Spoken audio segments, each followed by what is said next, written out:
जय महाराष्ट्र मित्रांनो, सर आलेले आहे आमच्याकडं. सर कुठून आले? सिंदखेड राजा, सिंदखेड राजा. कोणता जिल्हा तुम्हाला? बुलढाणा.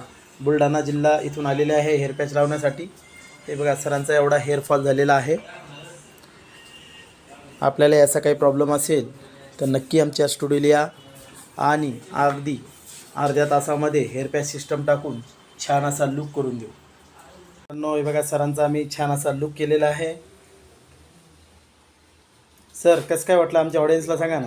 एकदम मस्त वाटलं. लुक बी चेंज झाला आणि दिसत बी ॲक्टिव्ह वाटतं. हे बघा, सरांचा छान असा लुक करून दिलेला आहे. आपल्यालाही याचा टक्कलपणाचा काही प्रॉब्लेम असेल तर नक्की आमच्या स्टुडिओला या आणि अगदी अर्ध्या तासामध्ये हेअर पॅच सिस्टम टाकून छान असा लुक करून देऊ.